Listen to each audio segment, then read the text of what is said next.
चीजें आप देखते हो नॉर्मली, तो इसमें क्या है ना, अलग अलग रिपोर्ट्स आपको यहाँ पे मिल रही है। Top 10 profit by customer, top 10 loss by products, top 10 products by profit by products, ठीक है।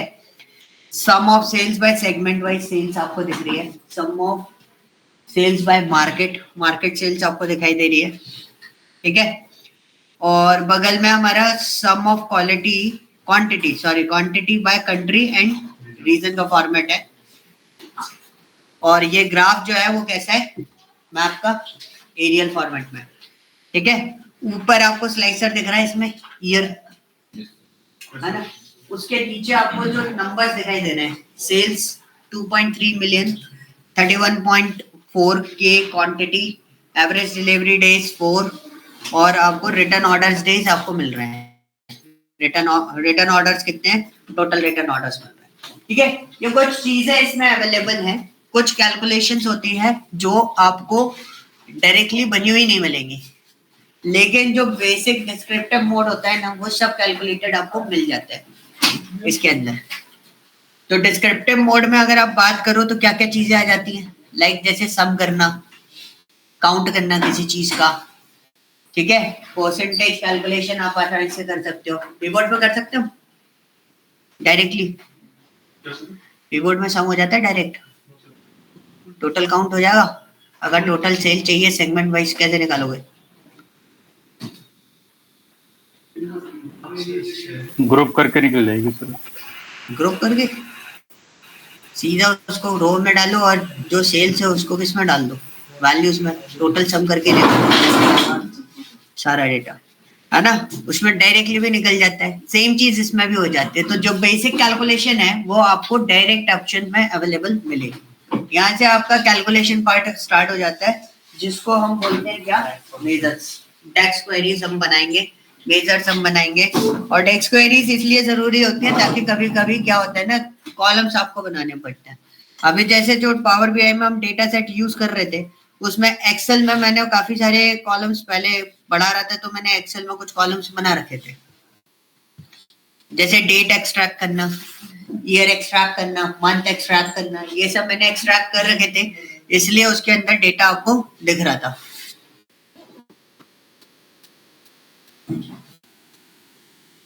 डेटा लोड कर लेते हैं पहले। ऐसे चीजें आप है ना फाइंड आउट कर सकते हो ऑन गूगल, आपको मेरी जरूरत नहीं पड़ेगी, आपको सर्च आउट करना है global superstore, it's and dummy data. तो इस पे काफी सारे डैशबोर्ड्स आपको ऑलरेडी प्री बिल्ट मिल जाएंगे। ये प्री बिल्ट तो मिल जाएंगे, लेकिन आपको करना क्या, सिर्फ एक ही चीज करनी है आपको, कि भाई आपका जितना भी डेटा बढ़ा हुआ है, जो आप डैशबोर्ड देख रहे हो, उनकी कैलकुलेशन नहीं मिलेगी, सिर्फ पिक्चर्स मिलेगी, और उन्होंने क्या कैलकुलेट किया बस ये डिटेल मिलेगी। ये भी वेबसाइट है मीडियम, उस पर ये डेटा पड़ा हुआ है, ये डैशबोर्ड का जो लुक है वो उस पर पड़ा हुआ है, उन्होंने स्टेप लिखी हुई है क्या क्या चीजें उन्होंने प्रोसेस किया हुआ है, ठीक है। एक्सेल में डैशबोर्ड बनाए, है ना। तो एक्सेल में जैसे डैशबोर्ड बनाए वैसे ही यहाँ पे बनाते हैं, बट एक्सेल में डैशबोर्ड बनाने के लिए आपको क्या बनाना पड़ता है, पिवट टेबल्स। अगर पिवट टेबल्स नहीं है तो क्या बनाओगे, टेबल फॉर्मेट पर भी बना के काम कर सकते हो, ठीक है। उसमें भी स्लाइसर वगैरह आपके बन जाते हैं, आप इजीली उसमें बनाते हो। बस यहाँ पे पिवट टेबल का कॉन्सेप्ट नहीं है, यहाँ पे डायरेक्ट फॉर्मेट रहेगा आपका सब कुछ। तो यहाँ पे कुछ कैलकुलेशंस हम लोग देखते हैं। जैसे सपोज मेरे पास ये डेटा अवेलेबल है नॉर्मली, और ये जो पोर्शन आपको दिखाई दे रहा है, ये जो बॉक्सेस आपको दिखाई देते हैं, इनको बोला जाता है क्या, कार्ड। क्या बोलते हैं इनको, कार्ड। अब डेक्स वाला जो पार्ट है ना, वो पूरा का पूरा मैं ऐसे ही कराऊंगा, मतलब आपको कैलकुलेट कराता हुआ भी चलूंगा और डायरेक्ट कैलकुलेशन भी बताता हुआ चलूंगा कि डायरेक्ट कैलकुलेशन कैसे चल रही है। हमें अगर कार्ड बनाना, तो ये देखो इधर 1 2 3 लिखा हुआ है कॉर्नर पे, विजुअलाइजेशन में एक पार्ट लिखा हुआ 1 2 3, आप उस पर क्लिक करोगे, मैंने उस पर क्लिक करा तो ये मेरा कार्ड आ गया, ठीक है। अगर आपको टोटल सेल निकालनी है, आप इसको एडजस्ट कर लो, जैसे भी एडजस्ट करना है, टोटल सेल निकालनी है। इसके एक पहला तरीका क्या है, ये कार्ड सिलेक्टेड है, आपको सेल्स निकालनी है, कहाँ गया सेल्स, दिख रहा है कहीं, ये रहा, देखो ऑलरेडी समीशन में है, ये ऑलरेडी किसमें, समीशन में है, तो आपको इसको सम करने की जरूरत नहीं पड़ेगी। तो देखो ये डायरेक्टली आपको यहाँ पे क्या दे देगा, टोटल सेल दे देगा, थोड़ा सा स्लो डाउन है, मेरे को रीस्टार्ट करना पड़ेगा अगर मेरे को चलाना है प्रॉपर्ली। तो जैसे कभी अटकता है ना तो रीस्टार्ट कर लो सिस्टम, तो कैश मेमोरी होती है वो क्लियर हो जाती है, टेम्परेरी फाइल से हटा लो, फिर उसके बाद फिर से टूल यूज करोगे थोड़ा सा स्मूथ चलेगा as compared to normal format. तो यहाँ पे ये तो डायरेक्ट कैलकुलेशन हो गया। आप इसको यहाँ से भी चेंज कर सकते हो, यहाँ पे जाओगे आपको मेजर्स के फॉर्मेट आपको बहुत सारे मिल जाएंगे, ठीक है। अभी देखो टिक किस पे, सम पे है, और अगर मेरे को एवरेज निकालना है इसका तो मैंने टिक कर दिया किस पे, एवरेज पे। हमारे पास डायरेक्ट कैलकुलेशन मॉडल भी अवेलेबल होता है, मतलब आप क्वेरीज भी लगा सकते हो, मतलब फंक्शन जो बोलते हैं ना वो भी अवेलेबल होता है। तो यहाँ पे दो ऑप्शंस आपको मिल रहे हैं, क्विक मेजर और न्यू मेजर्स। क्विक मेजर में अब देखोगे तो बाय डिफॉल्ट आपको बहुत सारे कैलकुलेशन मॉडल आपको पहले से मिल जाते हैं। एक्सेल में आप फॉर्मूला होता है हमारे पास, एक्सेल में फॉर्मूला होता है हमारे पास, फॉर्मूला चीज के लिए है ना। हाँ जी, क्या बोल रहे थे? ओके, फॉर्मूला टैब जो होता है ना, फॉर्मूला टैब में आप देखोगे काफी सारे फंक्शंस होते हैं हमारे पास, बहुत सारे फॉर्मूलाज हमें पहले से ऑलरेडी इनबिल्ट मिल रहे होते हैं। बेसिकली आप क्या करते हो, इक्वल टू करके फॉर्मूला लगा रहे होते हो, तो जो याद है वो तो लगा रहे हो, जो नहीं याद है तो वो क्या करेंगे, हम फॉर्मूला बार में जाएंगे, वहां पर जाके आप जैसे क्लिक करोगे तो आपको कुछ इसी तरीके से पैटर्न आ जाता है, वो वैल्यूज मांगता है कौन कौन से कॉलम्स पे आपको काम करना है। तो आपको बना हुआ इनबिल्ट मॉडल मिल जाता है जिससे आप इजीली वर्कआउट कर सकते हो। तो यहाँ पे भी आपको इजीली मॉडल आपको मिल जाता है, जैसे आपको एवरेज निकालना है, मैक्सिमम निकालना है, कुछ भी निकालना है तो आप यहाँ पे इजीली मेंटेन कर सकते हो। एवरेज पर कैटेगरी डाला तो यहाँ पे बेस वैल्यू, कैटेगरी, ये सब चीजें आप डाल सकते हो। और इसके अलावा सबसे बेस्ट ऑप्शन क्या होता है, हम अपना कैलकुलेशन परफॉर्म कर सकते हैं। आप क्लिक करोगे इस पे, न्यू मेजर्स पे आ गया, न्यू मेजर्स पे, ठीक है। आप जैसे चाहो वैसे बना सकते हो। अब जैसे मैं इसको डिजाइन कर रहा हूँ तो मैं इसमें बेसिकली क्या करता हूँ, on standard format we are using underscore to separate the name of two data, ठीक है। टोटल सेल्स मैंने निकाला, अब टोटल सेल्स अगर आपको मैंने एक्सेल में निकाला भी हमने कौन सा फॉर्मूला लगाया, सेम वैसे ही है, देखा सब वही सम फॉर्मूला है। मैंने टैप किया उसने क्या बोला मेरे को, कॉलम नेम, ऑर्डर्स नेम, ऊपर देखो पैरामीटर ऊपर आ रहा है, थोड़ा सा ऊपर दिखाई देगा, add all the members in the column. आपको क्या चाहिए, टेबल में से आपको क्या देना पड़ेगा, सेल्स देना पड़ेगा।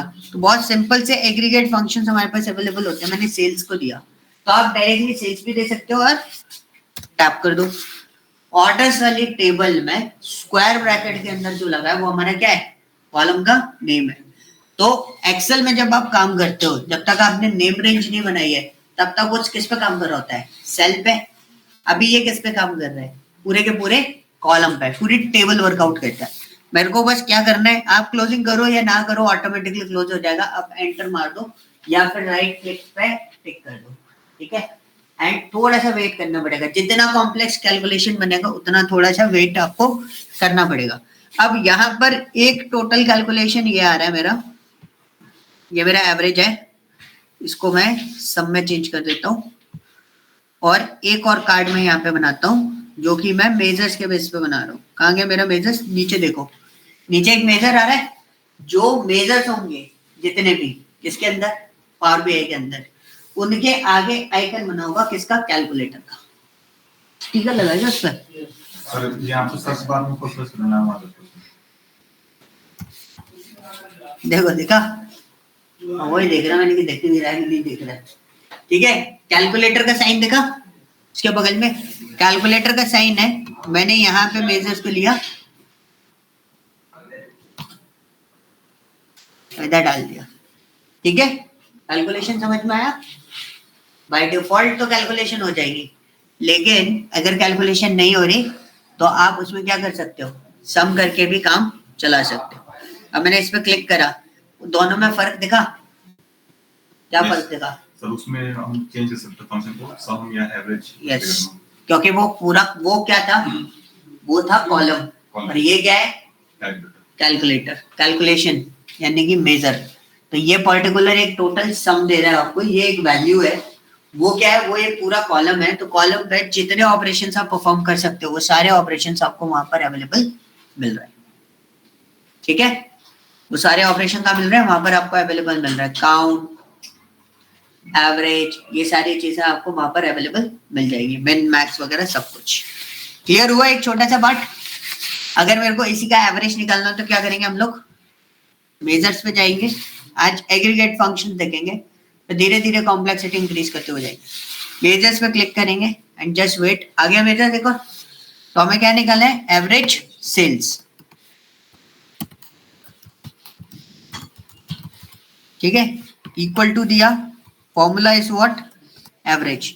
आप देखोगे तो यहाँ पे बस एक ही फॉर्मूला आपको अलग दिख रहा है, कौन सा, एवरेज एक्स आपको अलग दिखेगा, बाकी दो फॉर्मूले आपके ऑलरेडी एक्सेल में यूज करते हैं, एवरेज और एवरेज ए। क्या डिफरेंस होता है एवरेज और एवरेज ए में? एवरेज इसका क्या होता है, एवरेज एज एवरेज और सबका जैसे फॉर एग्जांपल, ओके, एवरेज क्या करेगा, सिर्फ न्यूमेरिकल वैल्यूज के बेसिस पे काउंट करेगा, उसमें अगर आपने एवरेज में पूरी की पूरी कॉलम्स दे रखे, मतलब पूरी रेंज दे रखी है टेबल की, तो वो सिर्फ न्यूमेरिकल डेटा के बेसिस पे उसका एवरेज करेगा। जो सम ऑफ ऑब्जर्वेशन रहता है वो सिर्फ न्यूमेरिकल डेटा का होगा, लेकिन एवरेज ए क्या करेगा, सम ऑफ ऑब्जर्वेशन कुछ भी हो, जितना जितना लिया उन सबका टोटल सम लेगा, उससे डिवाइड कर देगा। ऑब्जर्वेशन में चेंजेस आएंगे, सम तो वो किसका करेगा, सिर्फ न्यूमेरिकल का, लेकिन ऑब्जर्वेशन काउंट में आपके चेंजेस आ जाते हैं। वहीं पर एवरेज एक्स जो होता है, तो इसमें ना इफ वाला कॉन्सेप्ट नहीं होता, जैसे एवरेज इफ होता है ना, एवरेज इफ्स, इसमें लगाना पड़ता है आपको, तो वो एक्स वाले पोर्शन में जाता है कि आपको एक्सटर्नली कोई एक्सप्रेशन लगाना है तो आपको एवरेज एक्स लेना पड़ेगा। तो पहले हम एवरेज को चेक करते हैं, सिंपल वाले फंक्शन को, एवरेज को लिया तो हम एवरेज किसका निकालेंगे, सेल्स का, क्या इफ्स नहीं होता, सेल्स का निकालेंगे ना सर, सेल्स का निकालेंगे, इसका एवरेज फंक्शन, मतलब किस लिए होता है? जैसे अगर आपको इफ स्टेटमेंट के साथ में लगाना है जिसमें इफ्स नहीं होता, नेस्टेड इफ यूज कर सकते हो, लेकिन एवरेज निकाला on the basis of particular condition, तो आपको एवरेज एक्स के साथ में वर्कआउट करना पड़ेगा। जैसे सम इफ होता है, on the basis of this condition हमारा टोटल सम आ जाए, वैसे यहाँ पे सम एक्स, एवरेज एक्स, ऐसे कैलकुलेशन आपको यूज करनी पड़ती है। तो ये हमारा टोटल का टोटल एवरेज आ जाएगा। तो हमने यहाँ पे एक सर्चिंग करी और ये मेरा आ गया एवरेज, तो मैं यहाँ पे इसको सर्च कर लेता हूँ, तो ये मेरा एवरेज सेल्स आ रहा है। और हर चीज को है ना एक बार अप्लाई करके देख लो, इसलिए मैं कार्ड बना रहा हूँ ताकि आपको कार्ड भी समझ में आ जाए, क्योंकि कार्ड की बहुत इंपॉर्टेंस होती है, आपको कार्ड बनाने पड़ेंगे। सिंगल सिंगल कार्ड बना रहा हूँ, मल्टी कार्ड भी इसमें डिजाइन हो जाता है। तो मैंने क्या बनाया था, कौन सा टोटल बनाया था, एवरेज सेल्स का। तो यू कैन ड्रॉप हियर, आप देखो एवरेज सेल्स निकल के आ रही है। और अगर हमें क्रॉस वेरीफाई करना है तो सेल्स का ही एवरेज बनाया था, तो हमने इसको अलग से कर रखा था, what is the calculation format of this, this is an average sales. दोनों सिमिलर है, ठीक है। अब इसी के अंदर एक और बात देख लेते हैं, total count of this, count करेगा सेल्स को, ये काउंट क्या करता है, रो को काउंट करता है। तो मैंने काउंट करा तो टोटल काउंट इज 51,290 है हमारा, तो 51.229 आ रहा है। तो हम एक कार्ड बना लेते हैं, हमें टोटल काउंट निकालना है, तो we can apply over there, क्या बनाएंगे, एक और मेजर बनाएंगे, हम न्यू मेजर्स पे क्लिक करेंगे और यहाँ पे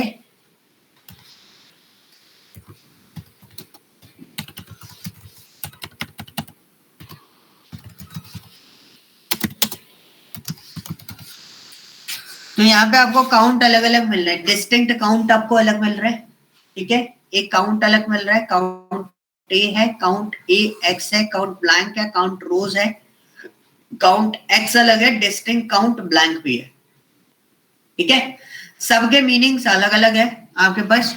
अप्रोक्सीमेटेड डिस्टिंक्ट काउंट ये भी आपके पास है, बट अपने अप्रोक्सीमेटेड डिस्टिंक्ट काउंट मैंने भी यूज नहीं करा, एक बार अपन ट्राई करके देख लेगा। बाकी सारी चीजें आपकी यूज में आ जाती है, जैसे काउंट ए है, काउंट है, वो सारी चीजें। तो काउंट को हम लोग टैप करते हैं, काउंट के अंदर मैंने दिया किसको, सेल्स को। टोटल काउंट कितना आना चाहिए, 51,000 आना चाहिए, है ना। अब हम इसको डालते हैं, ट्राई करके देखते हैं यहाँ पर। So we just apply over there count of sales, इसको यहाँ पर डाल देता हूँ। गलती से वो सिंपल अपने उस फॉर्मेट में चला गया। सर ये राउंड ऑफ कर रहा है क्या? इसको जैसे 51.29 नहीं आया है इसमें। राउंड ऑफ करके देना है ना, 51,000 आपको दे रहा है, वैल्यू तो आ रही है पूरी, वो 290 भी लिख रहा है, वो शॉर्ट उसमें दिखा रहा है। अभी मेरे को अंदर से है तो उसको वैल्यू को स्ट्रेच करूंगा तो वो ऑटोमेटिकली आपको डेटा शो करने लगेगा पूरा। ठीक है, अब एक और चीज करते हैं हम लोग, इसी के अंदर काउंट ए था और एक काउंट ए काउंट किया था हमने, काउंट एफ नहीं होता, एफ होता ही नहीं है इसमें, जितने अपने काउंट डिस्टिंक्ट था ना सर इसमें वगैरह। क्या काउंट डिस्टिंक्ट में बताता हूँ। सो नॉर्मली मैंने क्या किया, मेरे को सेगमेंट काउंट निकालना है। क्या निकालना है? सेगमेंट काउंट निकालना है। तो मैंने अगर काउंट यूज किया, ठीक है, और किसको दे दिया मैंने? सेगमेंट को दे दिया, तो टोटल काउंट कितना आना चाहिए? तो हम अभी पहले उसको मेजर बनाते हैं, मेजर बनाने के बाद फिर हम इसको यहाँ पे चेक करेंगे पूरा कंप्लीट। तो किसका बनाया था हमने? सेगमेंट काउंट का बनाया था। सेगमेंट काउंट को मैं यहाँ डाल देता हूँ, तो सेगमेंट काउंट कितना आ रहा है? एक मिनट,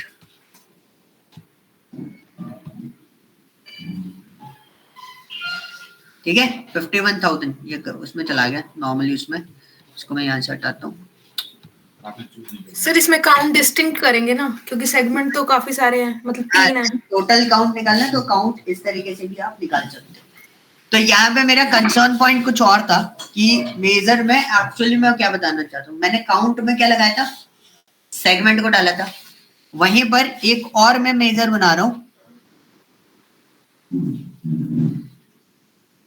ठीक है, एक और मैं मेजर बना रहा हूं, seg_CNT A इक्वल टू, मेरे पास एक और पार्ट था, कौन सा? काउंट ए। काउंट ए था, count A counts the number of values in a column, ठीक है। सो मैं कैटेगरी को डाल देता हूं इसमें, चलो सेगमेंट को डाल देते हैं, ठीक है, सेगमेंट को ही डाल देते हैं और हम इसको काउंट करके देख रहे हैं।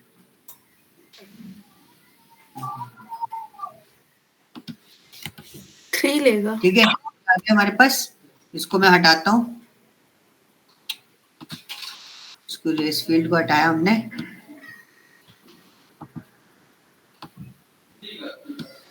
ठीक है, इसमें भी हमारा काउंट है। तो काउंट और काउंट ए दोनों में कोई फर्क नहीं पड़ता, जैसे उसमें डिफरेंस होता है, इसमें ऐसा कोई डिफरेंसेस आपको देखने को नहीं मिलेगा, ठीक है। बाकी उसमें आपका क्या डिफरेंसेस होता है काउंट और काउंट ए में? वो न्यूमेरिक को लेता है और वो अल्फाबेट को लेता है, ठीक है, ये चीज क्लियर हुआ। उसके अलावा अभी हम एक और चीज देख रहे थे इसी के अंदर, और क्या देख रहे थे? Distinct count. तो डिस्टिंक्ट काउंट को हम लोग देखते हैं, तो हम इसको हटाते हैं, यहाँ पे हम लोग देख लेते हैं डिस्टिंक्ट काउंट सेगमेंट, ये यूनिक वैल्यू देगा ना सर? ठीक है, अब डिस्टिंक्ट काउंट को मैंने यहाँ पे लिया और मैंने यहाँ पे डाला, तो कितना दे रहा है? 3। तो ये चीज आप यहाँ से भी अचीव कर सकते हो, ये बेसिक वाले फंक्शन होते हैं, these are called aggregate functions, जो आप नॉर्मली यहाँ से देख सकते हो, this is my distinct count of this, ठीक है। सर जो एवरेज सेल निकाली सर, वो अगर ईयरली निकालना होगा कैलकुलेटर से तो कैसे आएगा? क्या बोल रहे हो?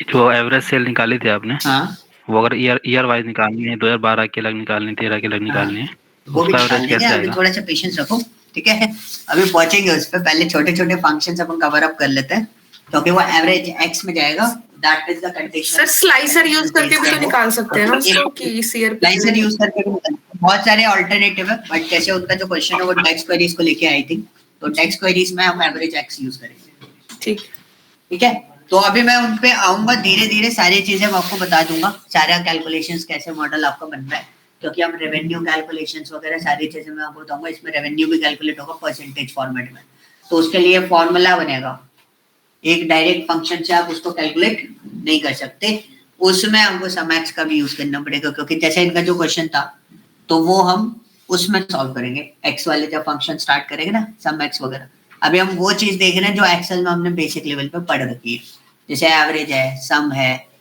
मीन निकाला था, डिस्टिंक्ट काउंट देख लिया। डिस्टिंक्ट काउंट क्या करता है? यूनिक होगा या डिस्टिंक्ट होगा? सर वो अलग अलग जो होगा, जो रिपीटेटिव मोड पे होगा उसको बस एक बार काउंट करके वो डिस्टिंक्ट फॉर्मेट पे दे देता है। डायरेक्ट फॉर्मेट पे भी आप यहाँ से भी बहुत इजीली उसको डिस्टिंक्ट काउंट पे रख सकते हो। देख क्यों नहीं रही है? कौन सा? सर कार्ड बनाओ ना पहले। नहीं sir card- segment, sir segment रखो ना। अच्छा, सेगमेंट वाला नहीं है, वो सेल्स वाला है। सेल्स वाला है ना। ठीक है, तो ये काउंट वाले फॉर्मेट जो होते हैं आपके इसमें आ जाते हैं। This is an maximum sales, तो मैक्सिमम आपको निकालना है तो बहुत सिंपल सी चीज है। हमारे पास एक्सेल में एक और चीज थी ना, क्या था? मैक्स एंड मिन। तो हमने मैक्स सेल निकाली इक्वल टू मैक्स लिया। अब यहाँ पे भी हमारे पास मैक्स से मैक्स एक्स है। वही चीज मैंने आपको बोला था, इफ का स्टेटमेंट आपको इसके अंदर नहीं मिलेगा, आपको एक्स वाले पार्ट में हम लोग वो चीजें अप्लाई करेंगे। तो मैक्स सेल्स निकालने में मैक्स सेल्स निकाल लेता हूँ यहाँ पे। एक ही चीज मैं इसलिए लेके चल रहा हूँ ताकि हम कैलकुलेशन क्रॉस वेरीफाई कर पाए। ये ऐसे फंक्शन है जो आपको, जो मैं मेजर बना रहा हूँ, आपको मेजर बनाने की जरूरत नहीं पड़ेगी। बट इन केस कभी ऐसा होता है कि आपको बनाने की जरूरत पड़ रही है तो आप इनको यूटिलाइज कर सकते हो। ओके, तो हमने मैक्स सेल्स निकाली। हम एक कार्ड लेते हैं यहाँ पर सिंपल सा, उस कार्ड के अंदर हमें क्या डालना है? मैक्स वाले पार्ट को डालना है। तो we just apply this one max sales. तो ये मैक्स सेल्स आ गई। ओके, अब हम इसमें क्या करेंगे? मिनिमम सेल्स आपको चाहिए, तो हमें मिनिमम सेल्स चाहिए। Once you click on this, select this one, this is your minimum sales. तो मिनिमम सेल्स अगर हमें कैलकुलेट करना है, इट्स वेरी इजी। फिर से हम वही लगाएंगे अपना मेजर। क्या होगा इसका मेजर? सर मिन। ठीक है, सो मिनिमम सेल्स के लिए हमने मिन लिया और हम लोगों ने इसको भी किससे निकाला है? सेल्स से निकाला है। This is my sales format. Sir ये मैक्स सेल्स सर किस बेसिस पर आया है? जो पूरा जो सेल्स कॉलम है उसके अंदर सबसे हाईएस्ट सेल्स जिसकी है वो डेटा आपके पास आएगा। जैसे आप मैक्स यूज करते हो एक्सेल में, अगर आपके पास टेबल में 4 डेटा है, उन चारों सेल में से जो मैक्सिमम डेटा वो आपके पास अवेलेबल आता है। ठीक है, अब हम एक और चीज करते हैं, एक और कार्ड बनाते हैं। मिनिमम सेल्स हम लोग क्रॉस वेरीफाई करते हैं। तो हमारा जो डेटा था वो कौन सा था? मिनिमम सेल्स का था। सबसे लोएस्ट सेल किसकी है? 0.44 वाली। ओके, क्लियर है? मिन मैक्स क्लियर हुआ। और आपका क्या निकालते हो? काउंट है, हमने देख लिया, कोई डिफरेंस हमें नहीं दिखा दोनों में। दोनों चीजें क्या कर रहे हैं? टोटल ऑब्जर्वेशन काउंट करके दे रहे हैं। और सेकंड वन है डिस्टिंक्ट काउंट, हमने देख लिया, एवरेज देख लिया, सम देख लिया। अब मीडियन क्या होता है? सर वो मिड की वैल्यू दे, मिड वैल्यू देता है। हमारे पास टोटल डेटा कितना है? 51,290। ठीक है, तो 290 है, तो डेटा कैसा है? इवन है, ऑड है? इवन है। तो प्रोसेस क्या होता है मीडियन निकालने का? बस हाँ जी, क्या? अभी रुकना, डिवाइडेड बाय जो मिड वैल्यूज हैं, दो वैल्यूज को सम करके डिवाइडेड बाय, बस इतना ही करना होता है और कुछ भी करना होता है। सॉर्टिंग या सेंडिंग ऑर्डर में अरेंज करना पड़ेगा, देन उसके बाद डेटा आपका मीडियन निकाल के देगा अगर इवन है तो। और ऑड भी है तब भी आपका ऐसे ही निकलता है। ठीक है, सो इसका एक मीडियन वैल्यू हम लोग कैलकुलेट करके देख लेते हैं, which is the median value. तो मीडियन का भी हमारे पास डायरेक्ट फॉर्मेट अवेलेबल है। तो यहाँ पे आपका मीडियन कितना है? 85.05। लेट्स सी इसका फंक्शन हमारे पास अवेलेबल है या फिर नहीं। Okay, so now sales median equal to median. अब देखो मीडियन भी आपका कंडीशनल बेस हो गया। जरूरी थोड़े ना हमको मीडियन सिर्फ पूरे डेटा का ही निकालना हो। कंज्यूमर वालों का सेल्स का मीडियन निकालना हो तो वो अलग निकलेगा, तो उसमें भी कंडीशंस आपके पास आ जाती हैं। तो हमने किसका निकाला है? सेल्स का निकाला है और सेल्स वाले डेटा को सिलेक्ट करा एंड ओके।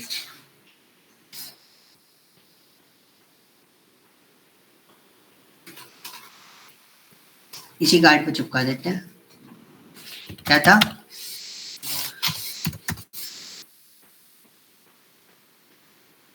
ठीक है, तो कैलकुलेशन डायरेक्ट भी प्रोसीड हो रही है और कैलकुलेट करके भी आप प्रोसीड कर सकते हो। तो इजी तरीका ये वाला था। पैरामीटर्स में आपको टेंशन लेने की जरूरत नहीं है, आपकी पैरामीटर्स फॉर्मेट आपका डायरेक्टली आ जाता है। ओ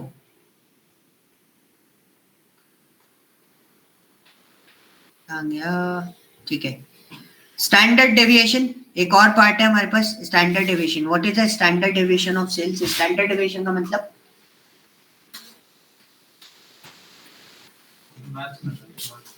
गुड हाँ, ये मैच में होता है। और सर मीन से कितना डेविएट कर रही है प्रॉपर वैल्यूज, उसको बोलते हैं स्टैंडर्ड डेविएशन। निकालते क्यों है हम लोग? वेरिएंस और स्टैंडर्ड डेविएशन हम निकालने के पीछे रीजन क्या होता है? ये देखने के लिए कितना फ्लक्चुएशन और डेटा सेट में इंडिविजुअल वैल्यू और बताते जाओ और क्या जानते हो। हम ये निकालते हैं कि डेविएशन आपको ये बताता है डेटा कितना स्प्रेड आउट है। बेल कर्व पढ़ा है? बेल कर्व ऐसे एक ग्राफ होता है ऐसे करके। अच्छा सॉरी ऑनलाइन भी लोग हैं, मैं आज से बना के दिखा रहा था ऑनलाइन वालों को नहीं देखूंगा। तो बेल कर्व आपने सुना होगा, ये वाला, ठीक है। तो बेल कर्व क्या होता है? Bell curve a common type of distribution for a variable also known as normal distribution. तो स्टैंडर्ड डेविएशन जब हम निकालते हैं ना, तो बेल का जो कर्व दिखाई दे रहा है ना, जो बेल के अंदर आ रहा है, तो मतलब वो नॉर्मल डेटा है, हम उसको यूटिलाइज कर सकते हैं। लेकिन जो बेल के साइड से बाहर जा रहा है या बेल के कर्व से बाहर जा रहा है, that is called what? Outliers format. Point समझ में आया? मतलब कुछ ना कोई सेल हमारे पास ऐसी होगी, जैसे मैक्सिमम सेल्स निकाली थी, आई डोंट नो 22,000, उसके अंदर मैक्सिमम सेल है कि नहीं है वो आप एक्सेल में एक बार चेक कर लेना, होगी। अगर इसने निकाली है तो हो सकती है। तो आप देखो सबकी सेल्स कितनी है, 1000, 500, 4000, 5000, 6000 ऐसे सेल्स है। एक सेल उसमें से 22,000 की है, तो सिंगल सेल से हमारा पूरा डेटा जो है वो फ्लक्चुएट होगा, बिल्कुल दिक्कत प्रॉब्लम क्रिएट करेगा। और स्टैंडर्डली और नेगेटिवली कितना वेरिएंस आपका जा रहा है, डेटा कितना स्प्रेड आउट है, वो स्टैंडर्ड डेविएशन का काम होता है। तो अब इसका स्टैंडर्ड डेविएशन जो निकला है 487 निकला हुआ है। ये कैलकुलेशन फॉर्मेट्स में आपको बता दूंगा। स्टैटिस्टिक्स की क्लास लिया है, पढ़ा है स्टैटिस्टिक्स? नहीं पढ़ा? किसका? स्टैंडर्ड डेविएशन का फॉर्मूला तुमने तो लिया है। वेरिएंस का फॉर्मूला होता है, समीशन वाला फॉर्मूला सुना है, sigma equal to under root x i minus x bar. और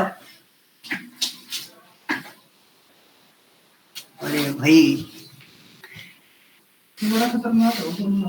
कौन सा? लो देख लो, ये भी मैं बता देता हूँ। क्या? ये तो बता। मैं आपको चीजें बता देता हूँ थोड़ा सा। अगर देखो कोई दिक्कत नहीं है, आप लोग पढ़ रहे हो, कुछ लोग दोबारा भी पढ़े होंगे, कुछ लोगों का फर्स्ट टाइम है, तो कुछ पार्ट्स ऐसे होते हैं जो आपको शायद याद ना हो, तो आप मेरे को बता दो, जिससे मैं आपको चीजें है ना क्लियर कर दूंगा। थोड़ा सा एक्स्ट्रा टाइम लगे, एक दिन और एक्स्ट्रा क्लास ले लेंगे और क्या, तो हमें चीजें क्लियर होनी चाहिए। तो आई थिंक ये वेरिएंस वाली स्लाइड है मेरा। तो यू कैन सी वेरिएंस में हम लोग बात कर लेते हैं, कुछ चीजें होती हैं, range, quartile and last one is variance. Variance statistics में ये बताता है कि आपका डेटा कितना स्प्रेड आउट है। जो मैं आपको बता रहा था ना, एक क्लासरूम मेरा चल रहा है, ठीक है, एक क्लासरूम के अंदर एक हाईली प्रोफेशनल पर्सन बैठा है, एक एग्जाम्पल सेट करते हैं अपन, एक हाईली प्रोफेशनल पर्सन बैठा है जिसको बहुत सारी चीजें आती हैं, और एक न्यू कॉलेज स्टूडेंट पर्सन बैठा है जिसको लिमिटेड चीजें आती हैं, उसको अभी कोई एक्सपीरियंस नहीं है। तो मेरे को किस बेस पे पढ़ाना चाहिए, उसके बेस पे पढ़ाना चाहिए या फिर सबसे लोएस्ट वाले के बेस पे पढ़ाना चाहिए? गलत। लोएस्ट वाले को हम कभी भी कंसिडरेबल करके ना हाईएस्ट वाले को कंसिडरेबल करके कभी नहीं चलते, ठीक है? वो हमारे लिए एक आउटलायर फॉर्मेट होता है। उसमें क्या होगा, दोनों चीजें लैक करेंगे। एक हाई प्रोफाइल बंदे को भी हम नहीं लेके चल सकते, हम लो प्रोफाइल बंदे को भी लेके नहीं चल सकते। So we are just searching what, कि हम एक वेरिएंस निकालें कि ये दो लोग हैं जो एक रेंज में आ रहे हैं, दोनों ही रेंज से बाहर है हमारे। हमें किसको लेके चलना है? जिधर क्वांटिटी सबसे ज्यादा होगी उस एवरेज फॉर्मेट को, जो हमारे बेल कर्व के अंदर आ रहे होंगे उसको लेके चलेंगे। कभी भी स्टार्टिंग देखो, कोई भी कोर्स या कोई भी, अब मैं एजुकेशन सेक्टर की बात कर रहा हूँ, सिंपल सी चीज, कोई भी चीज स्टार्ट होती है बेस से स्टार्ट होती है, लेकिन मिड में जाते ही आपका जो आउटलायर्स फॉर्मेट होते हैं, एक हाई प्रोफाइल वाला बंदा जो होता है ना, ऑटोमेटिकली आप लोग पढ़ रहे होते हैं टाइम से, कभी देखना सैटरडे संडे आना, जो हाई प्रोफाइल वाले बंदे, मतलब 14 साल 15 साल एक्सपीरियंस वाले बंदे होते हैं ना, वो ऑटोमेटिक फॉर्मेट चल रहा होता है ना, वो नहीं होते इंटरेस्टेड, और लो वाला तब तक इंटरेस्टेड रहता है। जैसी कॉम्प्लिकेशन आनी स्टार्ट होती है, लो वाला ऑटोमेटिकली हट जाता है। अब मेरी क्लास में बैठोगे पाइथन की, मैं क्लियरली बोलता हूँ, बस बीच में जाने दो, लिमिटेड लोग बचेंगे, बाकी सारे भाग जाएंगे। तो this is called what, bell curve. वो बेल कर्व फिट अप हो जाता है ऑटोमेटिकली। उसमें क्या होता है, that is called an standard deviation format. जो आउटलायर्स है वो ऑटोमेटिकली हट गए मेरे, जिनको एग्जैक्टली वो चीज समझ में आ रही है, जिनके लिए वो चीज है, सिर्फ वही पैटर्न आपके पास बचेगा। पॉइंट समझ में आया? एक रियल टाइम सिनेरियो बता रहा हूँ मैं, आप लोगों का टेस्ट ले रहा हूँ, ठीक है? अब मुझे पास या फेल करना है, बट रिलेटिवली मॉडल पे हो आप। रिलेटिवली मॉडल मतलब अगर अखिल का परसेंटेज 90 आया और आप लोगों ने 50 स्कोर किया, तो इसका मतलब क्या हुआ? आप सब फेल। मैं अखिल के बेसिस पे जजमेंट दूंगा ना, मैं उस बेसिस पे जजमेंट नहीं दूंगा। अब एक चीज होती है कि आप लोगों ने प्लानिंग कर ली, आप लोगों ने उतना ही टेस्ट कर अटेम्प्ट किया जितना अखिल ने किया, ये सबसे लोएस्ट वाले पर्सन को पकड़ा, भाई तू इतने कर, हम सब भी इतने करेंगे, तो पास कौन होगा? सारे पास हो जाओ, क्योंकि आप लोग कहीं से भी आउटलायर फॉर्म में नहीं जाओगे। ये फायदा होता है स्टैंडर्ड डेविएशन के फॉर्मेट पे, कि जब कंपनीज में रेटिंग बनाई जाती है तो ऐसा नहीं है कि हम की परफॉर्मर के बेसिस पे बोलते हैं प्रोजेक्ट बहुत अच्छा चल रहा है। हम जो प्रोजेक्ट बहुत अच्छा भी निकलते हैं ना, उसमें से भी हम आउटलायर निकाल के रखते हैं कि भाई तुमने काम नहीं किया है, तो क्रेडिट उसको नहीं मिलेगा। तो ये फॉर्मेट होता है कि हमें उसका क्या करना पड़ता है, नॉर्मल डिस्ट्रीब्यूशन हमें उसको बनाना पड़ता है। तो रेंज वाला फॉर्मेट समझ में आता है? रेंज क्या होती है? एक्सेल बड़ा, रेंज तो पता होना चाहिए। क्या होती है range? Lowest to sir highest. एक बिटवीन होता है सर दोनों चीजों के, जैसे 1 to 100 के बीच में जो होगा वो रेंज है। वो रेंज है, क्लियर है? परसेंटाइल क्या होता है? Out of 100. वो परसेंटेज होता है, परसेंटाइल है। सर उसका पार्ट हो गया ना। हाँ, अगर कैट में आपके 92 परसेंटाइल आए, मतलब 92% लोग जो है वो आपके बिलो लाई करते हैं। ऐसा नहीं है कि 10 लाख लोगों में आपके 92% आए, 92% में बहुत लोग होंगे। तो 92 परसेंटाइल में आप कहाँ बिलो करते हो, वो वाला आपका कहाँ रैंकिंग आ रहा है, उसके बेसिस पे वो चीजें होती है, तब आपकी रैंकिंग डिसाइड होती है। तो जैसे ये एग्जाम्पल लिखा हुआ है 78 परसेंटाइल आया किसी का, तो मतलब 70% लोग इसके नीचे हैं। ये फॉर्मेट होता है इसमें, ठीक है? तो इस परसेंटाइल में भी बहुत वो फॉर्मेट होता है। आपने एक ग्राफ देखा होगा क्वार्टाइल के लिए, बॉक्स प्लॉट दिखाता हूं मैं आपको। बॉक्स प्लॉट देखा आप लोगों ने? अभी दिखाऊंगा तो बोलोगे हाँ देखा है, और शेयर मार्केट में देखा हमने।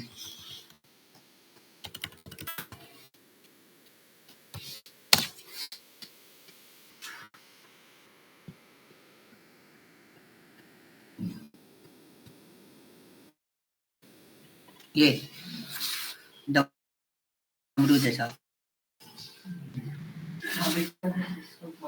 हाँ देखा, उसे स्टैंड रहता है ऊपर, एक बार एक नीचे, एक बार बीच में, वो चल रहा होता है। कैंडल भी बोलते हैं इसको। वो भी होता है। अब इसको इनको हम लोग बोलते हैं बॉक्स प्लॉट बोलते हैं, ठीक है। कैंडल में आई थिंक है ना सिंगल वो होता है गाइस, ये होता है बॉक्स प्लॉट आपका। कहाँ गया, कहीं वो नहीं दिख रहा इसका, ये रहा। तो यहाँ पे आप देखोगे इसी में आपको बॉक्स प्लॉट भी समझ में आ जाएगा, क्वार्टाइल भी समझ में आ जाएगा। बॉक्स प्लॉट में क्या होता है, जो ऊपर अगर ये स्ट्रैंड है तो वर्टिकल में ऊपर वाला और एक नीचे वाला बार जो ऊपर आपको दिखाई दे रहा है, एक स्टेक है, दोनों साइड स्टेक है, उसमें एक बार लगा हुआ है। तो that bar is show you what minimum and maximum value. अगर मेरे को इस पूरे बैच का एक एवरेज फॉर्मेट निकालने के कौन कौन लाइक करते हैं, एक टेस्ट फॉर्मेट करा के मैं देखूंगा Q1 से Q3 के बीच में कितने लोग आते हैं, they are involving in the data analytics field. बाकी सारे उस किस फॉर्मेट में चले जाएंगे, आउटलायर फॉर्मेट में। मतलब जो मिनिमम वाला है वो हमारा आउटलायर है, जो मैक्सिमम वाले हैं वो आउटलायर है। मिड वाला जो है Q1 से Q3 वो हमारे लिए एक रिलायबल कैंडिडेट हो जाएगा उस पूरे पोर्शन का, ठीक है। So this is a portion कि आपको ये भी समझना है, these Q1 Q2 Q3 these are called what, quartile. क्या बोलते हैं इनको, क्वार्टाइल। क्वार्टर समझते हो ना, 25%, 75%, 50%। सो 25% टू 75% के बीच में जितना भी डेटा आता है वो आपका नॉर्मल फॉर्मेट में होता है, ओके। तो आपने जो लोग डेटा साइंस की क्लास ले रहे हैं सुबह 9 बजे, उन लोगों ने एक कॉन्सेप्ट पढ़ा था डिस्क्राइब का पैंडास के अंदर, या आप लोगों ने नंपाई पैंडास ली हो क्लास पहले कभी, तो उसमें डिस्क्राइबिंग कॉन्सेप्ट होता है, डिस्क्राइब करते हैं। तो standard deviation, maximum value, minimum value, total count और क्वार्टाइल्स निकाले जाते हैं 25, 75 एंड 50% के। तो 75% से बिलो और 25% से अबव इन डेटा को हम नॉर्मल फॉर्म में कंसीडर करके उसको एनालाइज करते हैं, ठीक है। उसके आउटसाइडर जितना भी डेटा जा रहा है वो हमारे लिए क्या हो गया, आउटलायर्स हो गया, वो हमारे यूज का नहीं है, क्योंकि वो डेटा इन्वॉल्व होगा, पूरे डेटा में फ्लक्चुएशन आ जाएगा, ठीक है। तो ये क्वार्टाइल फॉर्मेट होते हैं। क्वार्टाइल जो होता है वो मिनिमम रेंज होता है, क्वार्टाइल रेंज बोलते हैं Q1 टू Q3 के बीच में, 25 टू 75 के बीच वाला रेंज, ओके। ये होता है स्टैंडर्ड वेरिएंस। क्या होता है, स्टैंडर्ड वेरिएंस, जिसमें xi माइनस x बार लिखा हुआ है। और स्टैंडर्ड वेरिएंस किसके लिए निकाला जाता है,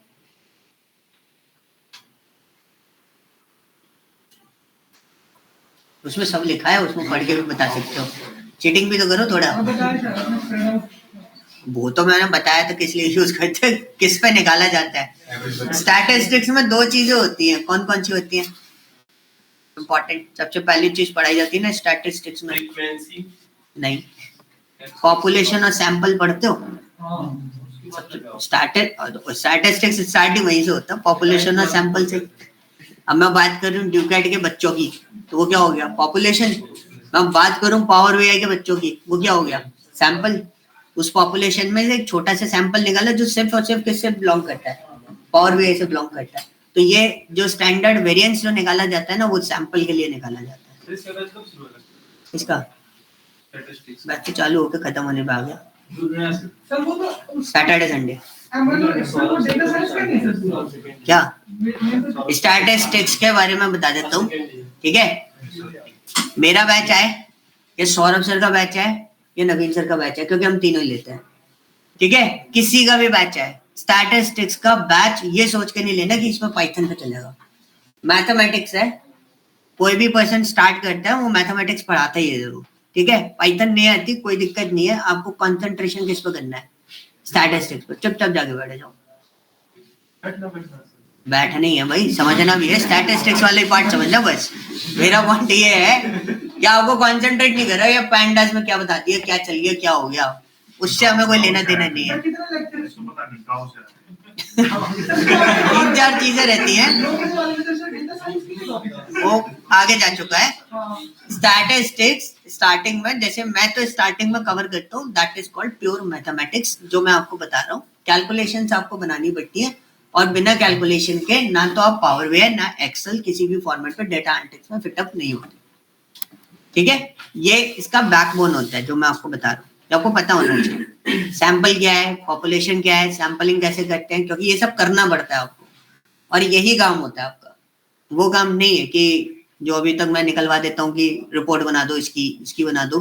this is just an tool knowledge, और वो सिर्फ टूल सिखाने के लिए करता हूँ। ये है आपका एक्चुअल एनालिसिस अभी जो चालू हो रहा है पावर बीआई में भी, क्योंकि यही करना होता है। ठीक है, स्टैंडर्ड डेविएशन जो हम निकालते हैं वो किस पे निकालते हैं? होल पॉपुलेशन के बेसिस पे निकालते हैं। मतलब उसमें डेटा एक पर्टिकुलर सैंपल के बेसिस पे बात नहीं कर रहे होते, हम किस पे बात कर रहे होते हैं? होल डेटा सेट पे बात कर रहे होते हैं, उसके बेसिस पे हम स्टैंडर्ड डेविएशन निकालते हैं। दोनों में फर्क है एन माइनस, ठीक है, और कैपिटल एस यूज किया जाता है इसके नोटेशंस के लिए। और इसमें आप देखोगे एक्स आई माइनस एक्स बार लिखा हुआ है, और इधर देखोगे तो इधर क्या लिखा हुआ है? सिग्मा यूज किया गया है, under root summation x i minus mu लिखा हुआ है। तो म्यू और एक्स बार में बहुत बड़ा डिफरेंस होता है। ये गीक नोटेशंस होती हैं। म्यू होता है पॉपुलेशन के लिए स्टैंड करता है, मतलब ऑब्जर्वेशन जब आप उसका एवरेज निकालोगे, मीन निकालोगे, तो वो पॉपुलेशन का मीन निकालेगा, और जब बार निकालोगे तो वो किसका मीन निकालेगा? सैंपल का मीन निकालेगा। तो ये बहुत बड़ा डिफरेंस उन दोनों में मिलता है। Capital N is stand for what? Size of population, पूरी टोटल पॉपुलेशन को ले रहा है, और स्मॉल एन माइनस वन आपका किसका ले रहा है? सैंपल के ऑब्जर्वेशन को ले रहा है। ठीक है, क्लियर है? तो ये आपको थोड़ा सा ध्यान रखना पड़ता है। दिस इज एन फॉर्मूला जिसके बेसिस पे आप उसको कैलकुलेट कर सकते हो। ओके, और ये होता है कोरिलेशन। कोरिलेशन क्या बताता है? देखो, ये कोरिलेशन का क्वेश्चन है। ठीक है, वैसे तो फॉर्मूला तो चलो वो कोई दिक्कत नहीं है, फॉर्मूला नहीं आता कोई दिक्कत नहीं है। CORR करके फॉर्मेट होता है, फंक्शन होता है, उसके अंदर डालो, कोरिलेशन बता देगा। -1 to 1 के बीच में होता है, या तो वो नेगेटिवली कोरिलेट होगा या फिर पॉजिटिवली कोरिलेट होगा, या अगर 0 है तो मतलब नो रिलेशन। तो अभी आप देखो, एक नॉर्मल सी चीज है, एक सिंपल एग्जांपल लिया, जिसका जितना हाइट उस हिसाब से उसके हाथ की लेंथ होती है। बॉडी स्ट्रक्चर की बात कर रहे हैं। ठीक है, अब किसी की हाइट 154 सेंटीमीटर है तो उसका हैंड का लेंथ जो है वो 15 सेंटीमीटर है। एवरेज फॉर्मेट हमारे पास ये डेटा था। उसके बेसिस पे आपको सिर्फ ये निकालना है कि कितना डिपेंडेंसी है, कि हाइट किसी की बढ़ी तो उसके हाथ का लेंथ भी इंक्रीज करेगा। होता है प्रॉपर्टी प्राइसेस में चेंजेस आते हैं। सेक्टर 14 में रूम ढूंढना, ठीक है, और वही वैसे ही रूम सेक्टर 17 में ढूंढना, आपको खुद पता चल जाएगा what is the relation between areas and price. क्योंकि आप एरिया चेंज करोगे, जो लोकेशन आपकी चेंज हुई, आपका एरिया कौन सा है वो डिपेंड करता है गुड़गांव के अंदर आपके रूम का प्राइस इंक्रीज होगा या फिर डिक्रीज होगा। आप लोकेशन चेंज, लोएस्ट लोकेशन पे जाओगे, वहां पर प्राइस आपका डिक्रीज हो जाएगा। तो ये होता है रिलेशन की, प्रॉपर्टी की प्राइस लोकेशन वाइज भी डिसाइड की जाती है। ठीक है, क्लियर? तो गुड़गांव में ये प्रॉपर्टी वाला केस जो है ना वो जल्दी समझ में आता है बाकी सारे केस से।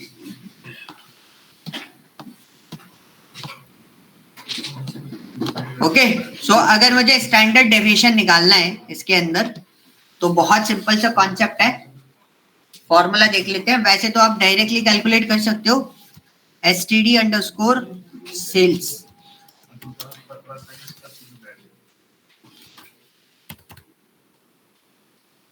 देखो, अब इसमें ना बहुत सारे पार्ट आते हैं। एक P और S लिखा हुआ है, नीचे X, जितनी जगह X लिखा हुआ है, what is the meaning of that? वो कंडीशनल बेस पे जाएंगे, वहां पर आप एक्स्ट्रा एक्सप्रेशंस और लगा सकते हो। जैसे इफ के साथ में अटैच करके कोई चीज आपको फाइंड आउट करनी है, वो चीज कर सकते हो।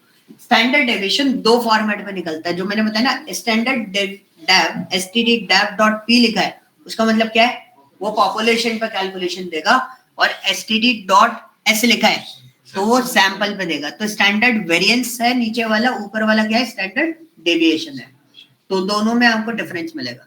तो अभी हम P वाला, P is stands for population and S is stands for sample. Depth दोनों में X जो होता है वो कंडीशनल बेस होता है। ठीक है, इफ स्टेटमेंट नहीं होता हमारे पास इसमें, तो हमें एक्स्ट्रा एक्सप्रेशन के लिए X वाले फॉर्मेट पे जाना होता है। तो मैंने स्टैंडर्ड डेविएशन निकाला किसका? सेल्स का, और यहाँ पे हमने उसको कैलकुलेट करा। कैलकुलेशन में आपको डिफरेंस देखने को मिल जाएगा। तो यहाँ पे हमारा स्टैंडर्ड डेविएशन निकल के आ गया। तो STD डालते हैं, मैक्सिमम 99 प्लेसेस पे आपको STD DEV मिलेगा। ठीक है, STDEV ये वाले फॉर्मेट्स आपको मिलते हैं। स्टैंडर्ड डेविएशन ऑफ सेल्स,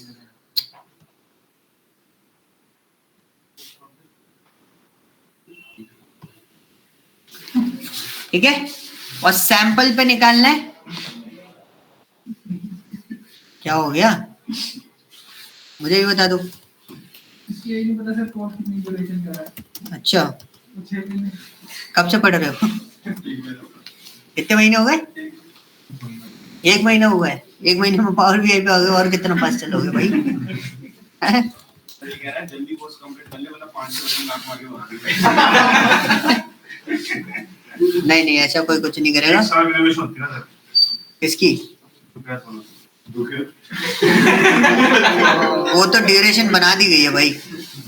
हमारा इनका क्या रहेगा? कोर्स जो है वो क्या बोलते हैं, 5 महीने का भी नहीं है। कोर्स जो होता है वो 3 महीने का होता है। अगर गैपिंग और आप अगर जिस तरीके से पढ़ रहे हो, फुल फोकस होकर अगर पढ़ो, तो एक्सेल एंड सीक्वल दोनों साथ में चला के आप खत्म भी कर सकते हो और असाइनमेंट करते जाओ। पाइथन वगैरह भी सर क्या बैच ही नहीं होते, सब होते हैं? मैंने तो लिया भाई 20-25 दिन बाद चला दो सीक्वल का। किसका? सीक्वल का? हाँ, सीक्वल का बैच मेरे को बहुत टाइम मतलब मैं तो एक्सेल ही बड़ा बड़ा के बोर हो गया था। टैबलू का भी नहीं है।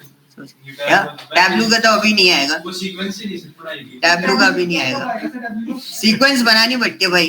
है ही नहीं सर। देखो क्या होता है ना, कोई बार मैं आपको बता रहा हूँ।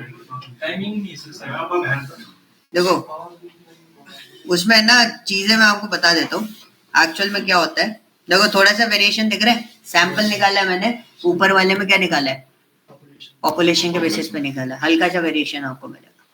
ठीक है, क्लियर है? ये फाइल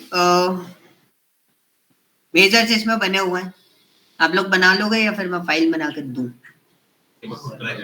सर बना लेंगे। आपको क्या फायदा है सर, समझिए। हाँ, इसमें कोई फायदा नहीं है वैसे तो। इसमें डेटा सेट का ही मेन फायदा है कि डेटा सेट आपको चाहिए, आपको कैलकुलेशंस बनानी पड़ेंगी हर बार हर पोर्शन पे। तो साइड बाय साइड जैसे आप क्लास खत्म करते हो उसके बाद आप इधर उधर जाओगे, उससे बेटर है क्या करो, 15 मिनट बैठ के ये सारी चीजें प्रोसेस कर लो। मेरे को बताना है इसलिए मेरे को टाइम लगा, मतलब 15 मिनट का काम है, फटाफट हो जाता है। ठीक है, तो थोड़ा सा प्रोसेस कर लोगे तो आपको आइडिया लग जाएगा। ओके चलो, ये बेसिक वाले पार्ट्स थे जो हम लोगों ने ऑलरेडी कर रखे हैं। वैसे मैंने आपको डायरेक्टली बता दिया, आपको ये फंक्शंस बनाने की भी जरूरत नहीं पड़ती है, आपके पास डायरेक्ट अवेलेबल रहते हैं। कल एक्स वाले जो पार्ट है, मतलब इफ वाले स्टेटमेंट को देंगे, कंडीशनल बेसिस पे हम लोग बात करेंगे, और हम देखेंगे सम इफ वाला जो कॉन्सेप्ट होता है, जैसे total sum of consumer, total sum of corporate, इन सब चीजों को हम कैलकुलेट करने की कोशिश करेंगे कि इसमें कैसे कैलकुलेट किया जाता है। फिर मैं आपको बताऊंगा सेल्स रेवेन्यू परसेंटेज कैसे निकाला जाता है, कैलकुलेशन मॉडल है वो। Okay, sales analytics. ठीक है गाइस, फिर कल करते हैं अपन इसको आगे continue. Data I hope side by side आप उसको प्रोसेस करते हुए चलना।